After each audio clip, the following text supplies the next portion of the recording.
she was the one who pushed me to do and find who I am right now. Who you are right now, and who other people get to be because of you, right? Tell me a little. Bring me into your business world.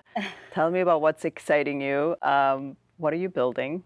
An empire. An empire. The greatest migration is underway, and it is changing every facet of our economy and our lives, and we get to be a part of it.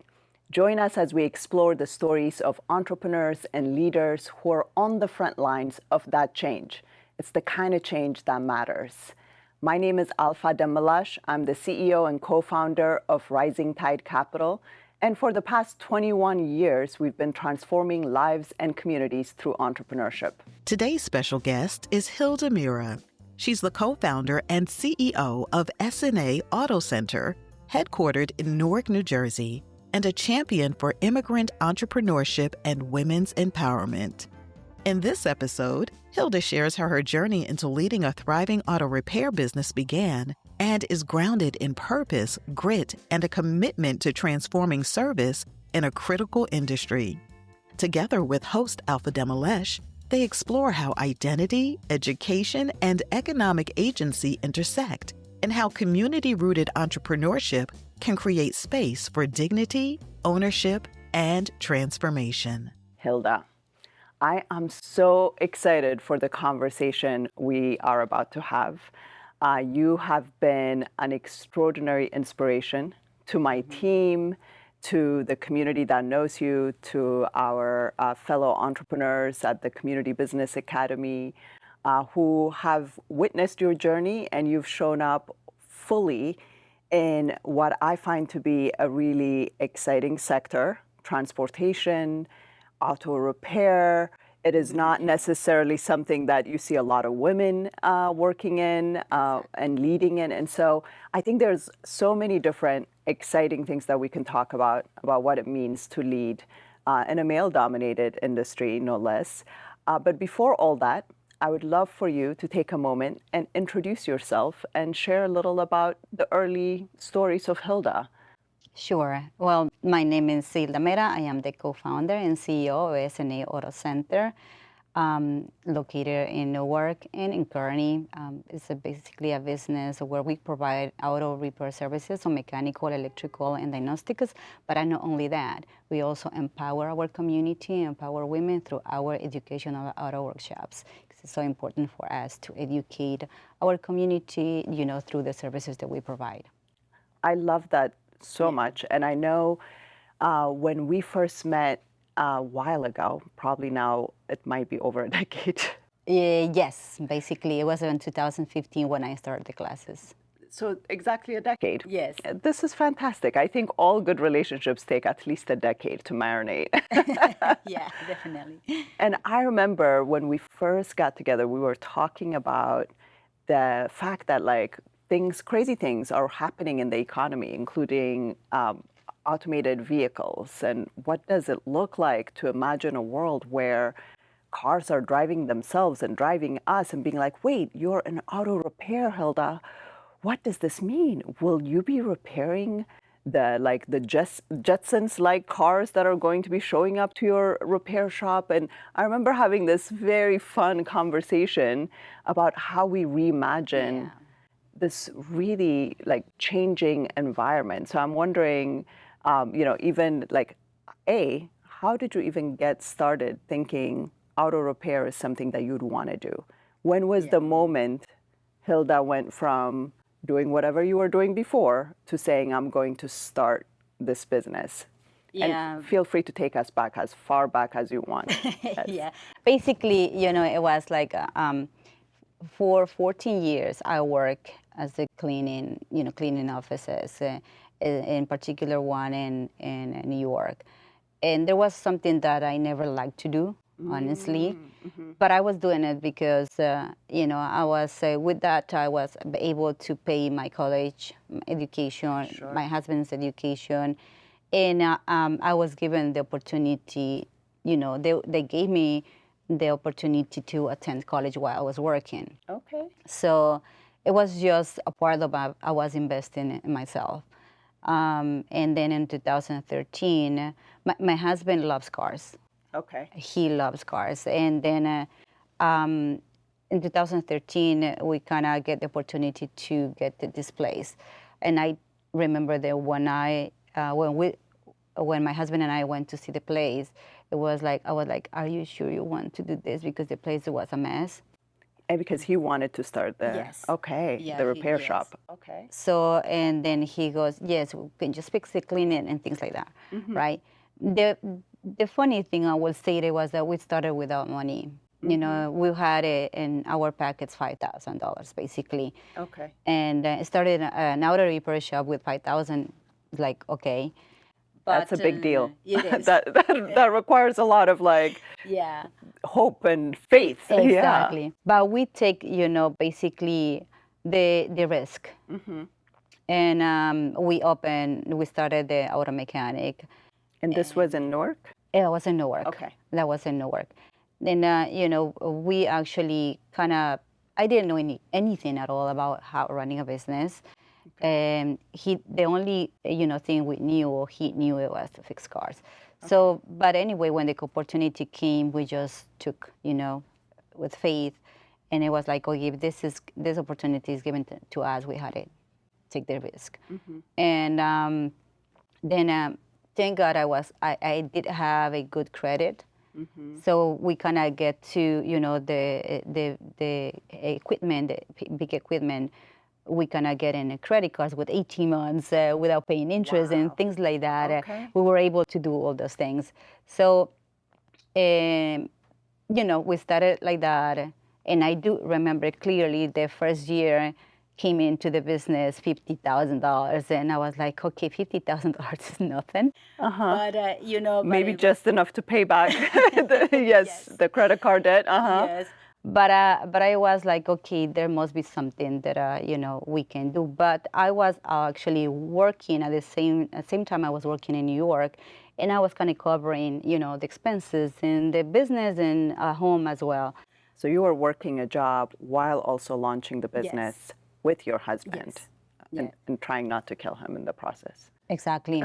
and it was really hard because, you know, it was only my husband working there. So like he had to sometimes close the door in order to go get the parts, you know. And I remember he was driving a bicycle at the time, Oh my you know, goodness. to do all those things. Okay. But, you know, I kind of find out about Rising Tide in 2015. Before that, in 2014, I remember clearly in October 2014, they let me go from my job. And I was like, okay, this is it, right? Like, it's not at the end of the world. I called my husband and I said, come and pick me up. Okay. And he came, picked me up in New York. I did cry because I did work for 14 years there, and my boss was a great, great, great person. Okay. And I really, you know, be thankful for him because he really allowed me to grow personally. So then, and I remember I didn't know how to drive, so I was like, "Hey, this is it." To my husband, I said, "This is it." You know, I wanted to learn how to drive. He taught me how to drive, and then I was able to I had the time, so I can actually get able to look for good schools for my kids. Okay. And how many kids do you have? I have 3. Okay. Yeah. How old are they? They're 18, 16, and 7. Amazing. How did you achieve this? You still look so young and fabulous. That's extraordinary. So basically, you know, it was when I came to see what I went through, it was like, okay, this is meant to do. You know, it was meant to do, and whatever I went through, it had to happen in order for me to become who I am right now. Yeah. So, like I said, I was able to find this good schools for my kids, and just know that there's another world, you know, another opportunities. So, and when you got laid off and you're asking your husband to come get you, at that point, you already had the kids in school, and were you worried about what does it mean to not have like your job to support the business and the family? Because I mean, we were in business only 1 year. Yeah. Right. So, and I already have the 2 boys. Yeah. And then when that happened, honestly, I feel release, Relief. a relief, Yeah. because I couldn't. I was like, I was not happy to end at the job anymore, and not because of my boss, but You feel the work pulled thing. too. Yes. Yeah. I it wasn't me anymore. So that actually I was fine that they let me go. Okay. And I took, like I said, the opportunity to do many things, and learn how to drive and find the school for my kids. I see. So, and then I just was like with my husband, okay, now we're going to be 100% in the business. Okay. Everything will, come up, be okay. And that's what it was, That was at the end of 2014. In 2015, I find out about Rising Tide Capital. And then I was like, why not? It wasn't in Spanish because I didn't speak English very well at the time. Okay. So I was like, okay, why not? And I took the classes that was in Newark. And it was like, I always said, and I really appreciate Yesenia because Jessie was the person who saw in me what I did not see myself. And when to the classes, I loved the classes. Like I had already opened the businesses. I was the kind of girl like when they were asking for the question, I was like, I know. So it was like I have an answer. Yeah. So, and it was like that kind of person. And Jessie is amazing. Yeah, she's definitely, our director of, now she's running all of our programs, director of I love direct that. services. Yes, she's extraordinary. She loves our entrepreneurs. She loves seeing potential and meeting people in that place of vulnerability too. Exactly. Yeah. Yes. Yeah, I love her. So and I you're always in class going, all the time, all the time. Yeah.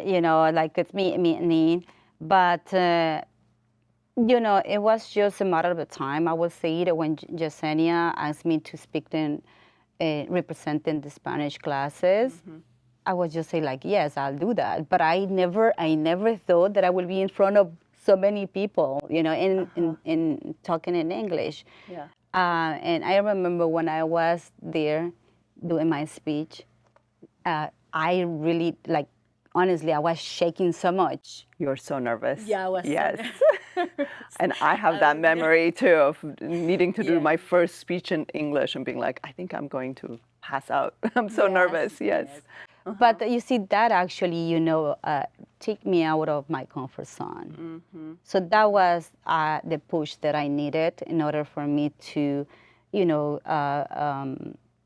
get out and just learn that there is a new world, there's opportunities out there. And since then, to Alpha, I never stopped learning.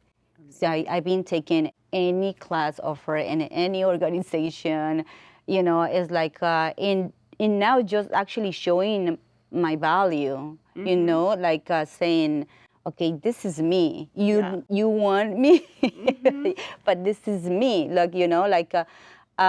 And showing my potential, showing like who I am. Yes. And that every person has a value, and we have to actually work on that. Yeah. Did I see that you were just at Dartmouth at the Tuck Executive Education Program? I saw something posted about that. I was like, look at Hilda go. Yes. Yeah. Basically, you see, things like that. I apply for anything that it comes to my email or I was referred to. Yeah. And I always say the worst thing that I can receive from them is no. Yeah. And I said, and no for me, I learned that no for me is not now, right? Maybe you're not ready for this. And I just learned to kind of see the good thing about the word no. Yes, so important. Yes. So when I got accepted to go to Dartmouth, Tuck University, I was like, okay, this is happening, right? Because I received that email late Friday, late night, and I had to submit it before the midnight. And I was going to a show of my son's school, and I'm like, oh my God, okay, I need to get back to submit this in time. And I was so nervous and everything. But I got in, And it was the, very, very good experience. I met people over there that are maybe having the same issues. Now, was this an industry focused? The industry, like I met a lot of people from a lot of industries, but they were also, auto repair industry right there. Okay. And it was a wonderful experience, very knowledgeable. Great. And I'm actually, applying now at my business, whatever I learned there, because I do want to grow. Yeah. I want, my business to be, like I mentioned, national. Yes. And that's one of the things that I've been working on. And it's just not about recognition. It's about empowering others. Yes. And about showing that we are capable of doing many things. Yes. I'm going to take us back to opening that first auto repair shop, because now there are two, right? Yes. Two sites.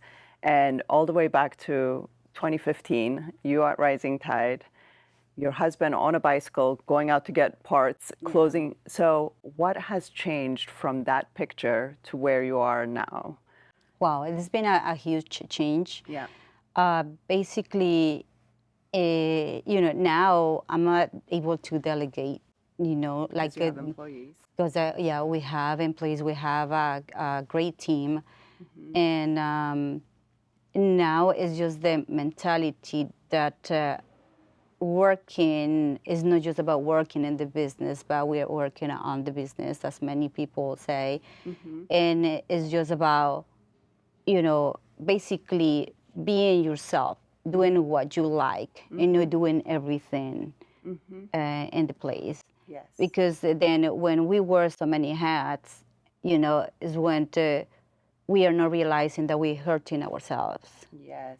And that's one of the biggest things in entrepreneurship. Entrepreneurs that are just starting a business, or they're, already growing their businesses, still doing the same thing, because we have the mentality or the mindset that if I don't do it, it's not going to be done well. And that's one of the things that we need to work on, because we need to learn to delegate and to trust our team. Yeah. Because as we're capable, they're also capable. Absolutely. And they love what they do, they will do it well. Yes. So, of course, this is not that I learned that years ago. It's been all these years taking classes and realizing that we need a team in order to grow. We need a team to, that take care, that we need to take care, and they will also take care of us. Yes. It's just back and forth. So I couldn't agree more, and it takes, a lot of effort and years to build a team, to build a company.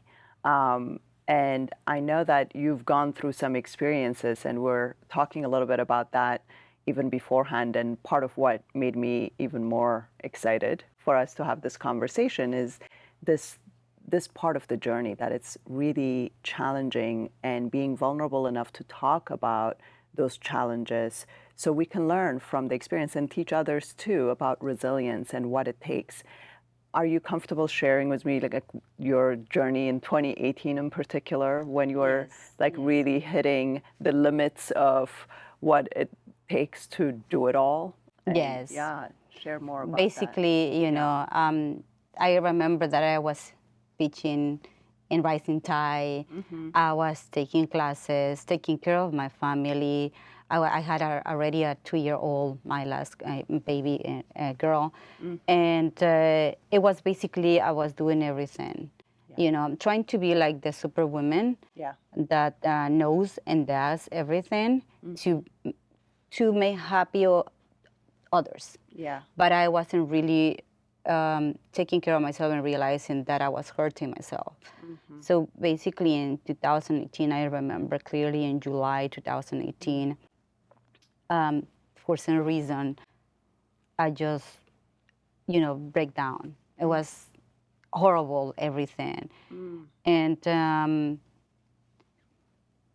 I went to the hospital a couple times. They run tests, nothing. They find nothing with me. And I was like, but it must be something because I'm not feeling well. Yeah. And nothing. I was like, okay. It came. The worst thing that happened, it was that when I went to the hospital, they gave me all these papers. Yeah. And when they start saying things and start reading, it was like, okay, if it's not this, can be this, but if it's not this, it can be cancer. So that word stayed in my mind. And I kind of like start like, saying all these things like what's going to happen with my kids, what's going to happen with my husband, my parents. It came everything. And that was actually hurting me even more. Even more pressure and more stress and anxiety. Everything. Yeah. So it came to a time that I couldn't sleep at night at all. And my husband was like, okay, please, you need to go to the doctor to give, to take something because I can't sleep. You not let me sleep. So basically, I went, like that for a couple, like maybe 2 years. 2 years. Wow. And then one day I was doing my nails, I remember, in the salon. And I just started feeling like really, really, really, really weak. It just like vanished. My body it was vanished. And the lady who was doing my nails, she was like, okay, Hilda, you are so cold. And I said, okay, I don't know what's happening with me, but to make it sure, it's just that I was having how do they call it, anxious attack? Anxiety attack. Okay. I didn't know what it was. So she called the ambulance. The ambulance never showed up. My husband came, and he started helping me. Okay, I need you to breathe deep, and everything was going, trying to calm down. Then I went to the hospital, the run test, I didn't have anything. They kept me there for like a day. Then I went home and I said, okay, this is not gonna, put me down. And I started like going to the park and running. And when I came home, the same thing. And that's when my kids were there.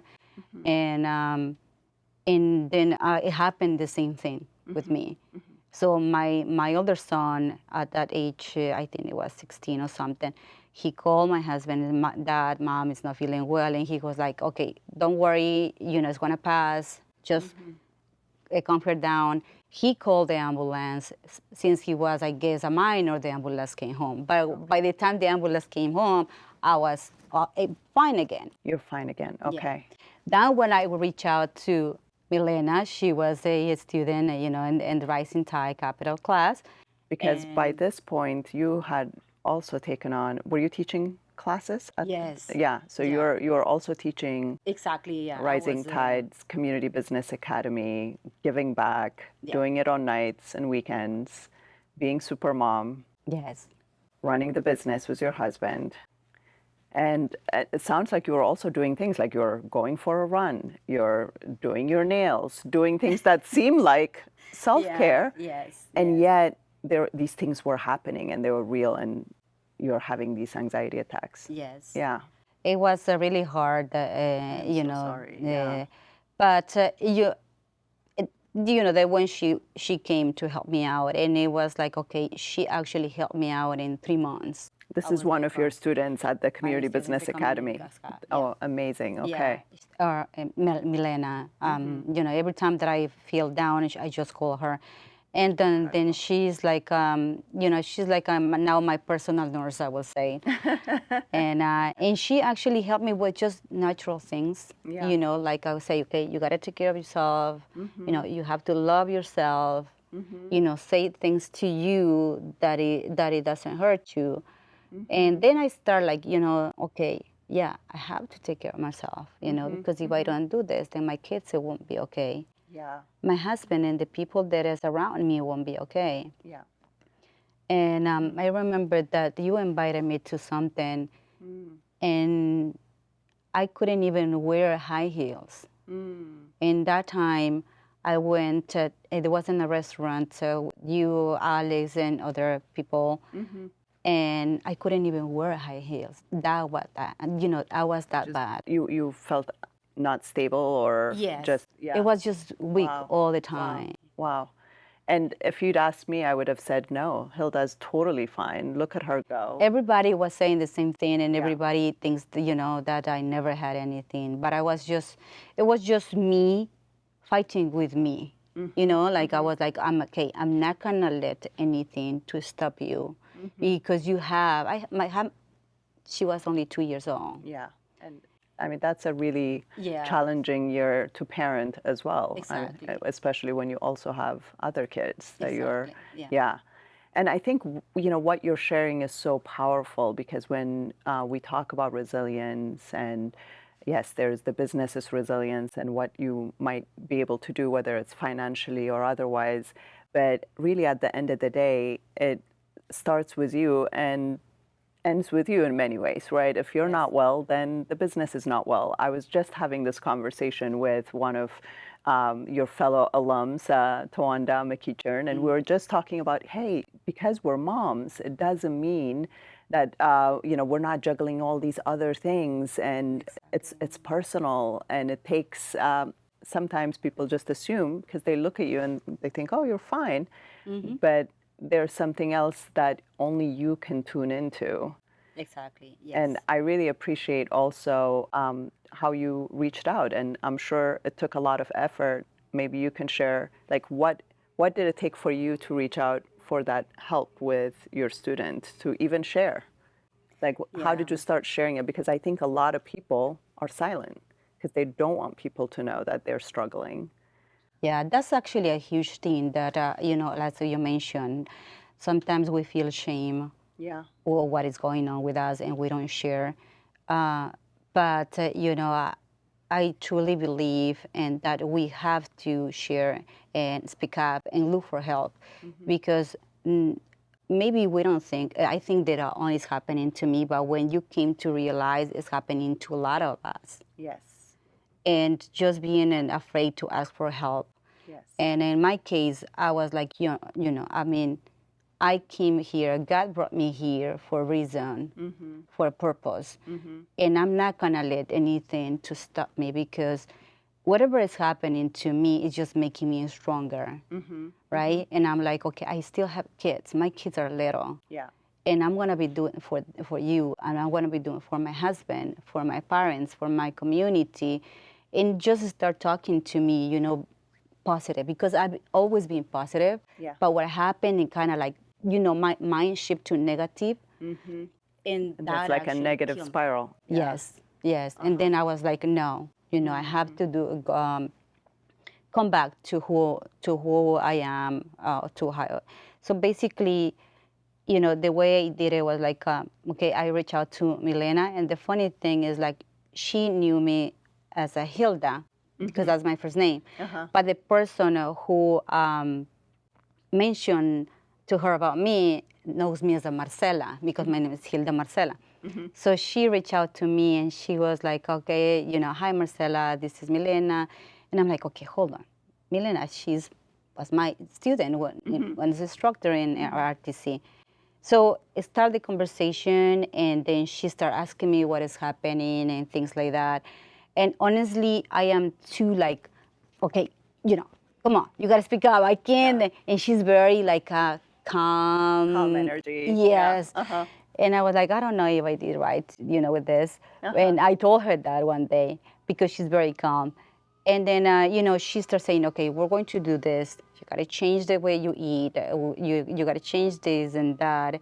And we worked together. Amazing. And we did. She was, we were on the phone, or sometimes we went to meeting in a park, and doing like, because that was her business. Yes, that's her business. Wellness. Wellness, yes. Okay. And it was like a magic. In 3 months, I was back again, doing everything again, and and basically, she really helped me a lot. And then that was basically, what. And thank God you did that. That you reached out, that you had the conversation.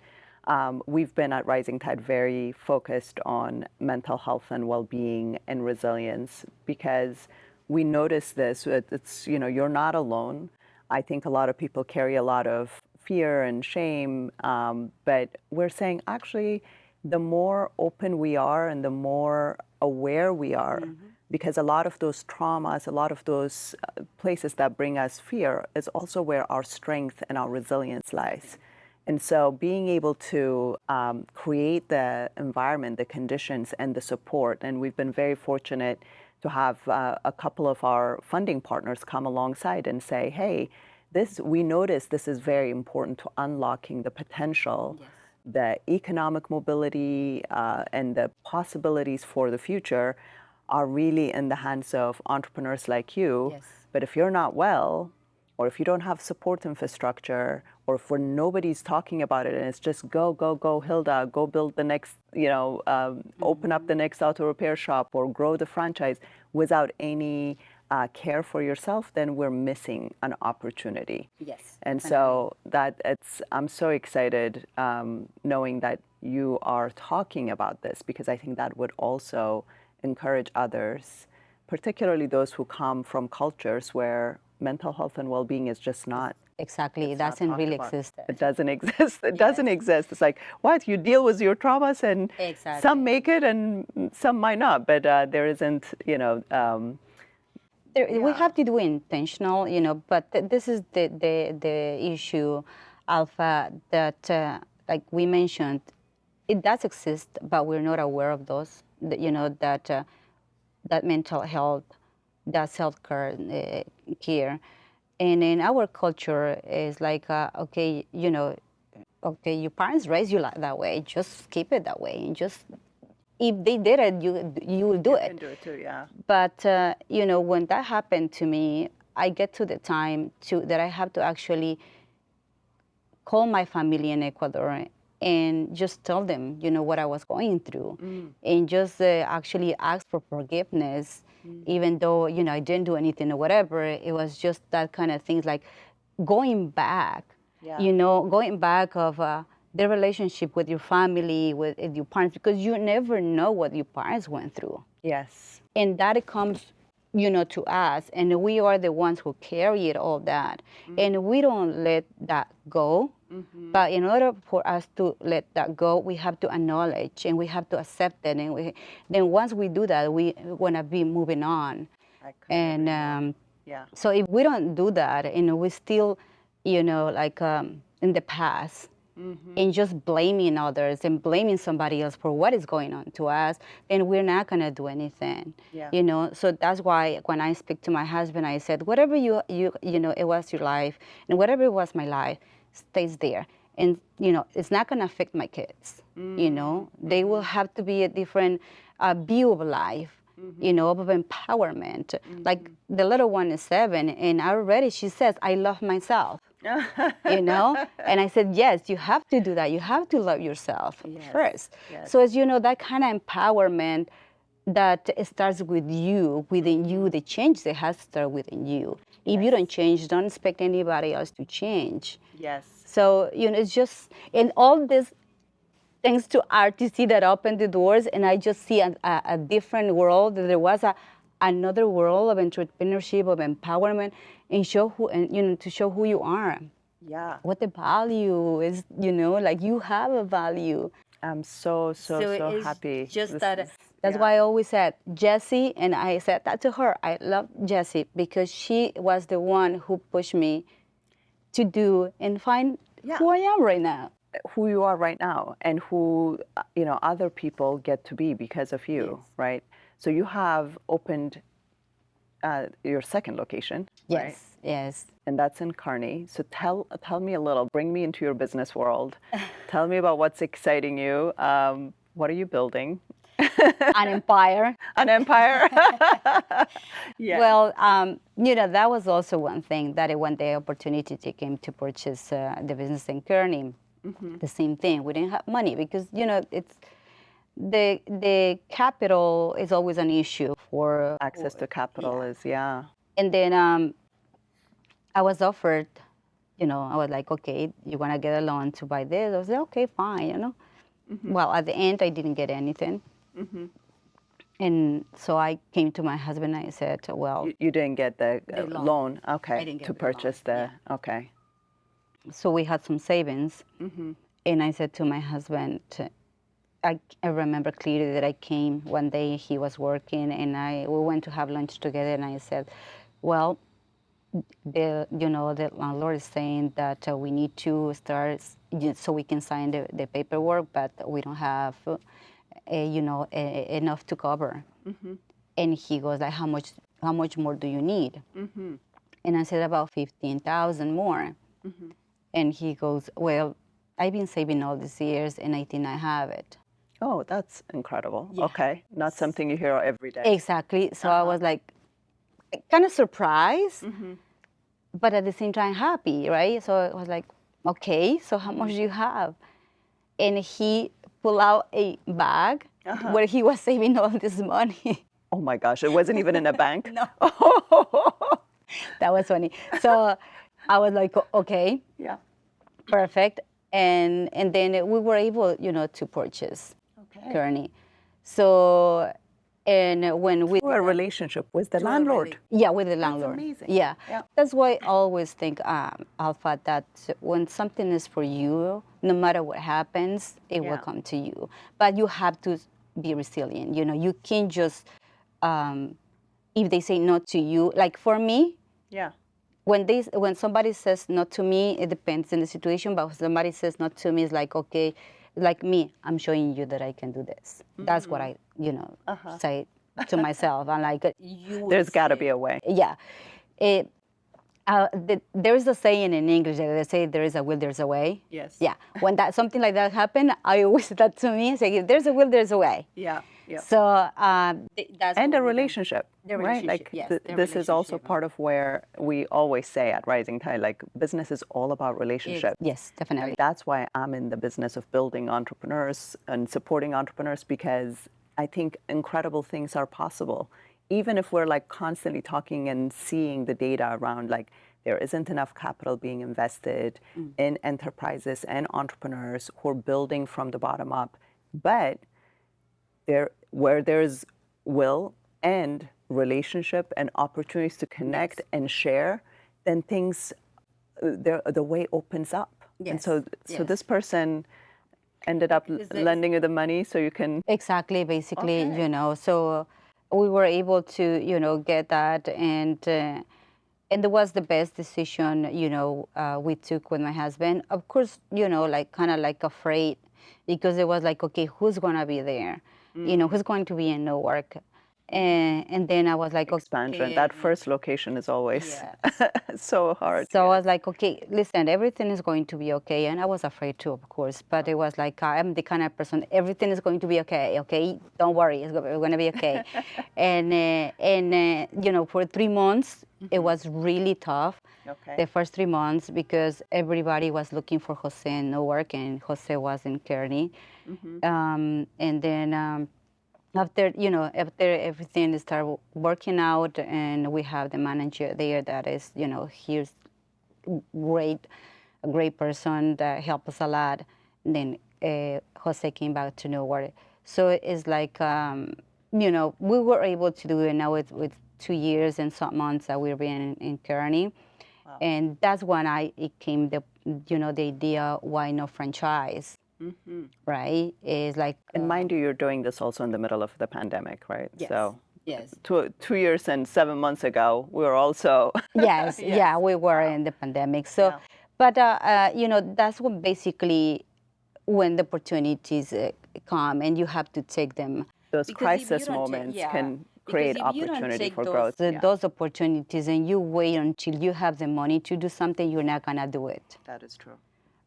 Like if I wait if I wait to have $1 million to purchase a building, I'm not gonna do it. Yeah. Because once I have it, if I have the $1 million, then the building is gonna cost, much more. So much more, just even that pragmatic consideration. Exactly. Yeah. So it's just like in my case, it's good and bad. Yeah. I take the risk. Yeah. And then I think how to do it. I see. It's not that I think, and then I'm like, okay, no. You learn by doing. Yes. You take the risk. Yes. Now Yes. you also That's not good, though. It's not always, Yeah. and planning, and this is why planning is good, advice is Yes, good, yes. decision support is good. Tell me a little bit about your customers in Newark. Like, what do you like about this business? Do you like your customers? Yes, Usually they yes. say it's really important to like your Yes, customers I do for a like my business. customers Yeah, because to succeed. they're part of us. I always said that if weren't for them, I wouldn't be in business. You know, so it's like we have to. Our customers are like a family, right? And They rely on you. they rely on us, and then basically, that's why that's why we do what we do, because we wanted to give our community back, a little bit, and also doing things honestly, especially in the auto repair industry, So is important. is exactly, it's very important. So that's why we at the SNA Auto Center, we usually said no matter what the situation is, honesty is first. Yeah, you'll tell them Every exactly time what's that we going on. have a meeting, Yeah, or even if you don't know, just saying you don't exactly. know goes Yeah, a long way. exactly. So it's like sometimes, they don't know everything. So it's like, okay, you know what? I'm sorry, we cannot help you with this. You have to go to the dealer, or things like that. When there is a recall, for example, they're not aware of the recall, and we have the system that tell us, if there's a recall. Like if we're another people, like, okay, you know what? I'm gonna fix this. But I was like, you have a recall. You don't have to pay for this. You gotta need to go to the dealer. So things like that. Yeah. That's why if it's so important to be honest. I won't say only in the auto repair services, but in every business, because it takes you, along, Yeah. and it keeps you alive. Yes, and and I think it's also really important to name that, cars are very important. They carry our children, they carry Yes. our lives, and so Yeah, it's very yeah, important. it's a high stakes. Honesty goes, I think, a long way. I'm also curious, like, what are you seeing in terms of trends? Are you, I see a lot of electric vehicles on the road. I know, from a climate perspective, we have a mandate to try and reduce our reliance on, things that are harmful to the planet. And so, are you seeing a lot of electric cars? Yes, definitely, yeah. And Okay. the electrical cars are here, and they're here to stay. Does It's it just a matter of require time. different skill sets to repair Yes, electrical definitely. vehicles versus, Yeah, because normal? before it was just like mechanical issues. Yeah. Now it's more electrical. So it does require, technicians. The way they call them is technicians, because if you don't know the electrical, you will be out of business. Yeah. And in my case, my goal is not be out of business. My goal is to grow and expand. Yeah. So, and here where it comes that we need to invest. And like I just said to you, I take the risk first, and then I find a way. Yeah. Well, that's basically what I'm doing right now. I need to invest in basically now planning how to get the money to invest in my mechanics, my technicians, so they can learn. Upskilling them. Yeah. Yes. And it's so important because it is important to invest in yourself and your team and the business in order to keep expanding and growing. Yeah. And right now, I'm very happy because we just hired, women, first women in auto repair in SNA auto repair centers that she's a promise for the business. So, and the way I'm doing it is just to be an employee if they don't want to. I want them to empower, especially women, if they want to become a manager or if they want to become an owner, whatever their goal is, I will be there to help them out. Got it. Because it's just given the opportunity to grow Yeah. until the stage that you don't want to grow anymore. And those those jobs, especially as a technician, they pay pretty well, right? I mean, Yes, you can make a good living. Yes. Yeah. Like the mechanic is also like more. I would say it's a very good salary. But when you can become a technician, it's gonna be much better because I mean now you don't really see private companies auto repair services that are dealing much with electrical, because we don't have access to diagrams and many other things yet. But once, this becomes, I would say, more common, then we will have to do those things. That's so, I think that's really wonderful and powerful, and congratulations on hiring a woman, technician. I know these are the challenges that we're talking about, like shortages and having those who are skilled in being able to do this. And we were talking a little bit earlier too about just aging, entrepreneurs and business owners across the country who own these auto repair shops and who need to pass the baton on. And so there is so much room and possibility both for capital in terms of like enabling maybe employees to buy these repair shops, or enabling entrepreneurs like you to expand and grow. I was doing a little bit of quick back of the envelope research on the sector, and it's like there are almost 300,000 auto repair shops across the country. And when I think about each of them, I mean, I only have the benefit of getting your wisdom and seeing you grow and change over the past 10 years. But I think about what a tremendous opportunity it is for this country to invest in those auto repair shops. And it shifts more than just, good cars on the road. It's also about jobs in communities. It's about giving back. It's about hiring, those who may be underrepresented in an industry to have that kind of an experience and to give them an opportunity for growth. Yeah. So I think you're doing a lot of amazing things, Hilda. Thank you. Well, I'm trying just, to be, I guess, to give the opportunity to people who really want to, grow. Yeah. And I would say that I might not, but given the opportunity to do many things, but I was given the opportunity to go to college while I was working. I learned English, and then it's like just, and the way I think is like just, why not giving the opportunity to other people to become who they wanted to become. And So it is so powerful. exactly because if we, if we change our mindset and we start helping each other, well, it would be so much different. But unfortunately, we don't think that way. Many of us, we don't think that way. But it's just, like I mentioned before, we have to start the change within us. Yes. And then they will start seeing, things and saying, okay, why don't we do this together? Yeah. Because together we can do much more.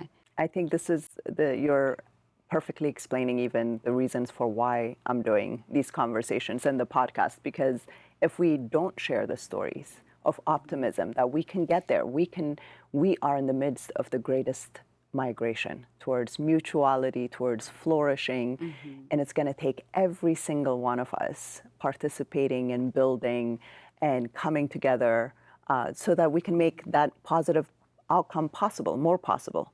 The negative spiral will only take us to places that, clearly has, all the data, all the research is like, it doesn't support our resilience. But I think us sharing our stories is also a big part of informing the future and shaping it too.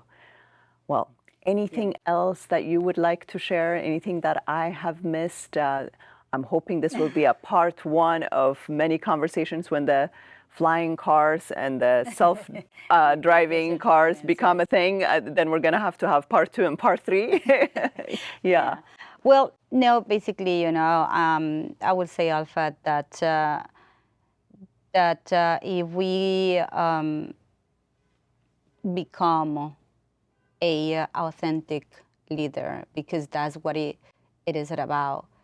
I don't want to be like somebody else. And I just want to share something very short with you, when my son, we were looking for a high school for my son, and he was going to high school, they interviewed him. And they asked him, who would you like to become? And he was like, I wanted to be myself. Oh, nice. And that time, I didn't really because as a mom, I was like, no, you want to be like somebody else, right? Tell that you want to be like somebody else. At the time, I was like, okay, why you didn't say that you want to be like somebody else? But with time, it was like, wow, that was very powerful. Yes. And that's what actually, start saying, like, I want to be myself. Yes. Like authentic leader. Why should I be copying to somebody else? Yes. Admire somebody else, yes. Be inspired. Inspire, Yeah. but not be like somebody else. So, Yes. like now, right now, I'm working on that. Yeah. Finding myself, who you are, even though I know who I am and what the value is. Yeah. But it's just, I wanted to become an authentic leader so I can lead others to be Yes. authentic. Yes. Yeah, I'm so happy you shared that because my boys also, they love this artist, John Baptiste, who says, be yourself because everybody else has already been taken, so like Yes, there's right. only one you, so be the best you that you can be. Yes. But this has been so marvelous. Thank you for joining me. I really appreciate the conversation. I actually have a little gift of a terrapin for you Thank and for the you. terrapins that you're helping to nourish and build, and may they carry many more people towards their highest purpose and potential. And I will look forward to seeing all the magnificent ways that you will keep building authentically while Exactly. being well and inspiring so many others. Thank you. No. You surely inspire all of us at Rising Tide. I thank you so much for the opportunity that you gave me in 2015 and that you still giving me to share, and to empower others. So I really, really thank you for all the opportunities that you have given me. I'm so grateful for you. Thank you. Thank you. Yay, we did it. Okay. Thank you for tuning into this Future Tide conversation featuring Hilda Mera. If you were moved by her journey of resilience, empowerment, and community entrepreneurship, we invite you to share this episode and learn more about her work at saautoshop.com. Future Tide Conversations is a special initiative of Future Tide Partners powered by Rising Tide Capital.